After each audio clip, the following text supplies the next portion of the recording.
otra historia que les voy a contar, ya fuera de historia, es algo más, yo no digo que crean eso, tampoco digo que no, de los guaychivos. Dicen que de antes, hace años, pues, desde que la electricidad era muy poca, de antes apenas velas, quinqués, se manejaba mucha cera, y las primeras focos que llegaron en el centro, nada más había un foco con un generador que había y solo se prendía cuando iba a haber un evento político importante, los caciques manejaban todo.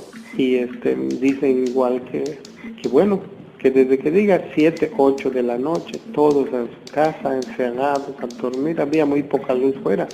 ¿Cuánta más luz va a dar un quinqué, una vela, una latita con sus petróleos, gas morado, que alumbraban la gente que andaba? Entonces dicen que en ocasiones escuchaban que entraba aquello revolcando perros, revolcando animales, y jao, jao, jao, jao, de noche. Siempre era de noche, nunca era de día. Y había gente que decía, es el guaychivo que están dando. Tan era así las creencias que había. Un día se pusieron de acuerdo varias personas que tenían su rifle, que se envalentonaron y que decían, si el guaychivo está chingando a los animales, hay que joderlo, hay que tirarlo para que deje de estar de pendejadas. Se pusieron de acuerdo, cada quien se puso de acuerdo y tenían preparados sus rifles, que fueron con los sacerdotes, y que le dijo el sacerdote, pues sí, es el malo que se convierte es una persona que tiene hecho pacto con el malo, con brujos, y hacen pendejadas. Y les bendijo sus armas, sus municiones, y lo esperaron, lo espiaron. Cuando escucharon que estaba viniendo con los perros, ya lo estaban esperando. Y que no faltó que uno que les disparó y que dijo, ya le di. Y ya le di, ¿y qué hizo el animal? No lo encontraron, había el rastro de sangre, no lo encontraron. Que solo escuchaban algunos que en las casas, en los techos, iba brincando. Se asustó la gente, eran cosas muy inusuales. Se quedó así, después de esa noche la gente salió, ¿qué pasó? Que tiraron el guachivo, todos lo comentaron. Curiosamente, al tercer día, un señor murió en su casa, tenía 3 tiros de municiones. El señor no dijo, me tiraron, o nada, cuando lo fueron a ver, estaba muerto. 3 tiros tenía. Hay gente que dice que lo vio, que era un enorme perro, grandote con ojos rojos, que era un demonio, que no era algo normal. Que eso tiró, el que lo tiró dice que eso tiró, que eso vio. Esa es la historia del guaychivo de Temash. Así como se cuenta que de la Xtabay, que se cuentan en todos lados, que también acá hay gente que, así como hay gente que dice que tiró el guaychivo, hay gente alcoholizada que dice que lo llevó la Xtabay. Hay gente que dice que sí. En una ocasión, bueno, ahí terminó la del guaychivo, ¿no? Una historia del guaychivo. Voy a contar una de la Xtabay. Había un señor que tomaba mucho. Esa es una historia familiar, se lo voy a decir, que era creo que don Rufo, le decían, don Rufo Zavala, que tomaba mucho, que siempre les decía, no tomes, un día te va a llevar la Xtabay, un día te va a llevar la Xtabay. Tenía, creo que una carpintería el señor. Lo que hace es de que un día amanece y la familia, ¿dónde está Rufo? ¿Dónde está? No lo encuentran. Y se ponen a buscarlo. Y camino de monte, dentro del monte, ya ven que hay muchos pinos en esta región. Dice. No, hasta ahorita cuando lo encontraron, dice, imagínese usted, había una laja que estaba rodeada con mucho espino de ¿cómo le llaman? Ese que del nopal y de puro espino había alrededor. Como que alguien haya hecho eso con puro espino, el señor está en medio. y dicen, ¿cómo llegó allá este señor sin haberse espinado? Que el señor estaba, ayúdenme, no podía salir, estaba desnudo, sin zapatos y sin que esté clavoteado, en medio de puro espino. Y que le dicen al señor, ¿qué te pasó? Le dice, ¿qué haces acá? Pues una mujer muy guapa y muy bonita me dijo que yo la siga, y yo la seguí. Yo me acuerdo que estaba yo persiguiendo a esa mujer, no me acuerdo de más, no me acuerdo que desperté, estoy aquí desnudo y sin zapatos. Dicen que él estaba ahí. Bueno, otra de las tantas leyendas que hay de Temash, de que dicen de que todo lo que es el centro de Temash hay un cueverío que es digamos, unos dicen que es natural, otros dicen que no, que como hay mucha casa grande, que se hacían esas caveras, se sacaban pues sacar piedras y cosas para hacer las casas, ya no se hacían con cemento, solo con cal y sascap, y de ahí se hacían, y que había gente, los mandamases, que pues había competencia con otros pueblos y que eran contra del gobierno, y otros que hacían tráfico de ciertas cosas y que pues no, tenían planeado ellos, tenían mandado hacer cuevas que entraban en un lado y salen en otro, entran en un lado, salen en otro. Como de antes, pues los inditos eran pues muy ignorantes, muy inocentes, les decían, ustedes entren ahí y ponían a trabajar, a trabajar, a trabajar, a trabajar, a trabajar. Ahora les voy a contar la historia de las cuevas de Temash. Hay gente que dice que bajo del pueblo, perdón, hay un sistema de cuevas que entran en un lado y salen en otro, que eran usados para guardarse o para contrabandear mercancías, vino, cerveza, armas, mujeres, inclusive dicen en la época que había mucho dinero, la época que floreció Temash. Entonces dicen que hubo gente que mandó a hacer las cuevas y otros dicen que no, que eran cuevas naturales, que las hacían en que sacaban el cascap para hacer las casotas. Ya ven que aquí en el centro era colonial y imagínense cuánto material tuvieron que sacar para hacer las casas, para hacer la iglesia, ¿de dónde salió todo ese material? Si no hay cuevas acá ni nada, pues de esos lugares lo sacaron, ellos hicieron las cuevas. Entonces dicen de que efectivamente que ahí están esas cuevas. Otros dicen que es natural, otros dicen que no, que fueron hechas. Entonces hay historias de que dicen no, en esa cueva hay cosas guardadas. La gente que se guardó ahí para cuando vino Alvarado, cuando estaba Pedro Crespo, cuando estaban la gente que se levantó en contra del gobierno y vinieron los soldados y había balazos y todo.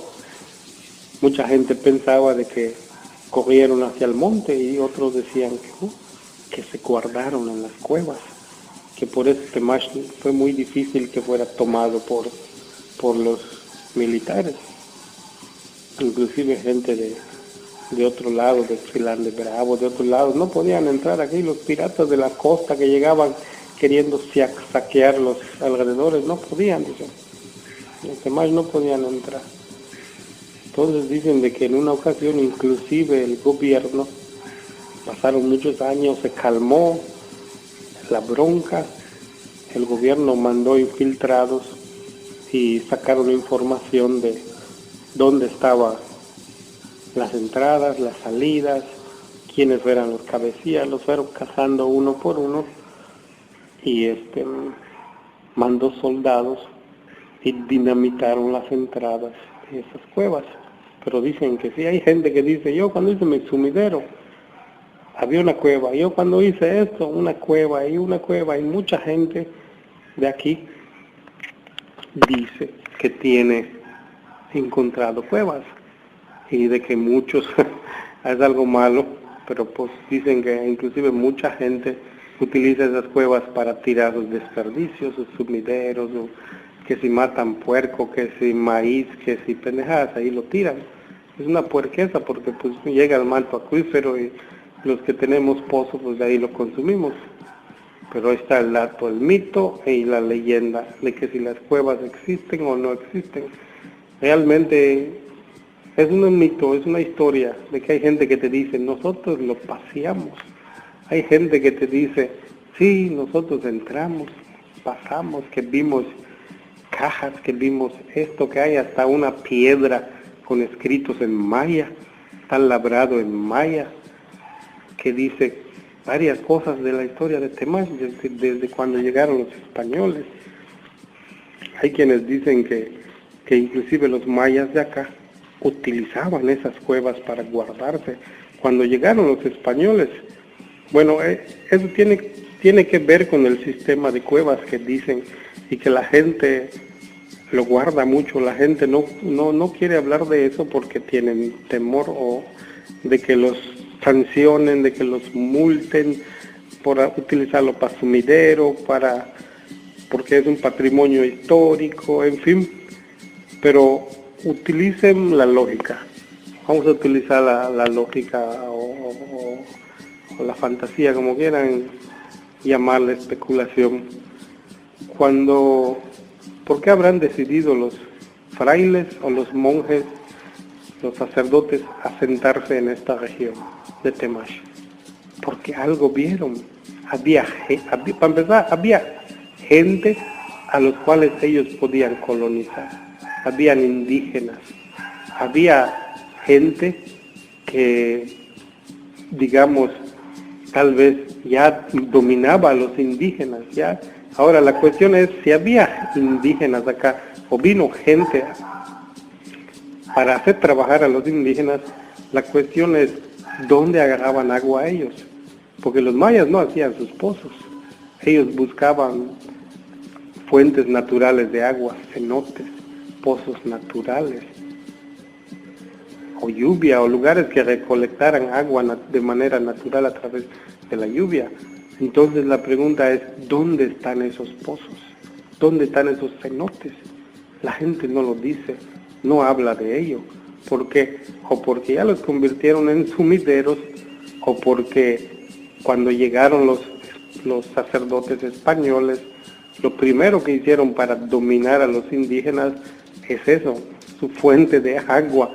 También quieres agua, nosotros vamos a construir donde está tu cenote o te lo vamos a tapar para que tú dependas de nosotros y nosotros te podamos, digamos, sucumbir a hacer obligarlos a inducir al catolicismo, porque los mayas tenían dioses de la lluvia, dios Chac, lo que se sabe, ellos tenían sus dioses. Y sabemos también que los mayas bajaban al inframundo a hacer sus ofrendas, a hacer sus sacrificios, sus ritos. Entonces, ¿dónde están esas cuevas? ¿Dónde están esos cenotes? Están acá. ¿Dónde? Eso es algo que mucha gente no platica, no dice. No sé por qué, pero de las cuevas sí se habla y se habla mucho. Hay gente que te dice, no, que el pozo que está aquí en el centro atraviesa sale en Chilán, que la iglesia tiene un hueco que colinda con ese otro, y así te dice mucha gente que ahí guardaron su riqueza Hay una historia que me contaron y eso que les voy a contar para mí es creíble, porque me lo contó una persona familiar de ellos. No voy a decir los nombres para no mezclarlos, porque se pueden molestar. Bueno, dice esta persona de que tenía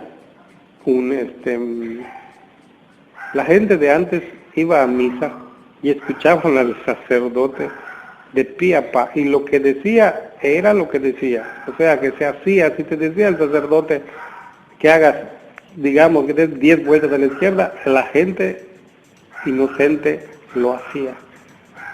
El caso es de que dicen que cuando vino Alvarado, cuando vino la gente peleando, levantándose en contra del gobierno, inclusive Alvarado venía colgando sacerdotes porque estaban de acuerdo con los caciques. pues los sacerdotes y la gente que tenía dominado a los indígenas de esta región, huían. Si tenían oro, tenían todo lo que le habían sacado a la pobre gente, pues no corrían riesgo de llevarlo, porque en el camino los podían asaltar. Decían, ¿tú qué haces con tanto oro? Estás llevando oro, eres un cacique de tal lado. Los mandaban matar. Entonces lo que hacían era, sus riquezas las guardaban, las enterraban en pozos, en lugares. Vaya hasta saber dónde lo guardaban. O lo guardaban, que lo guardaban, se cambiaban la apariencia y se iban. Hay gente que se iba al puerto para que se vayan a Cuba, que se iban a otros lados, se escapaban, porque los insurgentes, los revolucionarios, estaban viniendo, quitando ese tipo de gente. Ya habían maltratado mucho a la gente, a los indígenas, ya los habían explotado mucho.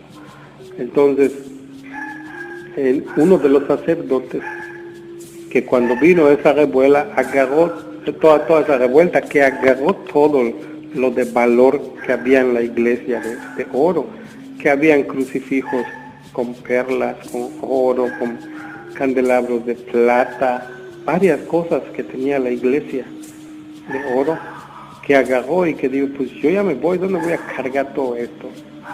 Me va a perjudicar y en el camino me van a linchar y me van a colgar.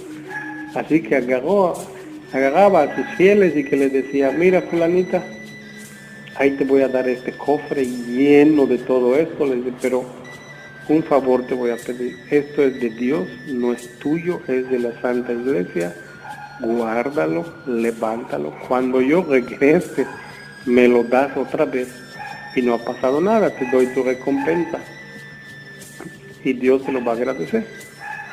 Y entonces pues la señora pues agarró y lo guardó en su casa. Pues la señora era así conocida del pueblo y lo guardó en su casa y le dijo a su esposo, a sus hijos, miren, esto es de la iglesia y Dios no se mete con nadie, era muy inocente, era de los que creían todo lo que les decían y lo voy a guardar. Y lo guardó y pasó así muchos años. De antes la gente era longeva, hasta ahora hay muchas familias que son longevas, viven 95, 100, 105 años. Y imagínense cuánto tiempo lo guardó. El caso es de que pasaron muchos años y no había venido otro sacerdote. Hasta que llegó uno, llegó otro, y varios sacerdotes pasaron después de que se fue ese uno, el otro, aquel que dejó las riquezas. No volvió, ese no volvió. Y tampoco creo que lo mataron, porque tampoco le dijo a los otros que había guardado. Pasaron varios sacerdotes hasta que la viejita ya iba a morir. Y le dice a digamos, a su gente de confianza de la iglesia, le dice, miren, necesito hablar con el sacerdote. Ya creo que voy a descansar y necesito que venga, hay algo muy importante que les tengo que decir. Y el sacerdote fue a casa de la señora y le dice, mire, cuando vino la revuelta, cuando vinieron los balazos y todo eso, a través de la cueva que da de la iglesia al patio de mi casa, el padre me mandó esto. Y le abre el baúl y le muestra aquellas cosas de la iglesia, aquellas cosas de oro y todo eso, y que le dice, pero me dijo que iba a volver y nunca volvió, y no sé qué hacer con ellos. Dice, yo ya me voy a morir y no quiero tocarlo. Él me dijo que era cosa de Dios. No, que le dice el sacerdote, no te preocupes, eso es de Dios, dámelo y yo lo llevo. Gracias, hija mía, por haberlo cuidado, Dios te va a recibir, que esto, que lo otro. Y el sacerdote ese se llevó todo eso. Y dicen que sí es cierto, porque en esa casa hubo gente que digamos, el señor que vivía en esa casa era una persona muy trabajadora que le trabajaba a la iglesia, que había que hacer reparaciones, que había que hacer eso, el señor lo hacía. Era muy trabajador ese señor. Y como de antes todo había, pues, ¿en qué ibas a gastar tu dinero? no lo podías gastar, ni modo que digas, voy a comprar mi moto, mi bicicleta, no. Todavía había ganado, miel, había abejas, de todo había. Y era mucho lo que tenía el Señor y el sacerdote, pues se ve que los sacerdotes de esa época pues le remuneraron bien a él por su trabajo, le pagaron bien. Tan es así que ese señor, como no había bancos en esa época, pues ese señor en su casa enterraba sus monedas de plata y sus familiares encontraron que veían que ese señor tenía monedas de plata y los guardaba, monedas de plata y los guardaba, y no veían que lo gastaba. Cuando murió el viejito, sus nietos estaban tercos, y las monedas de plata y oro, y las monedas de oro y plata, ¿dónde los tienen guardado?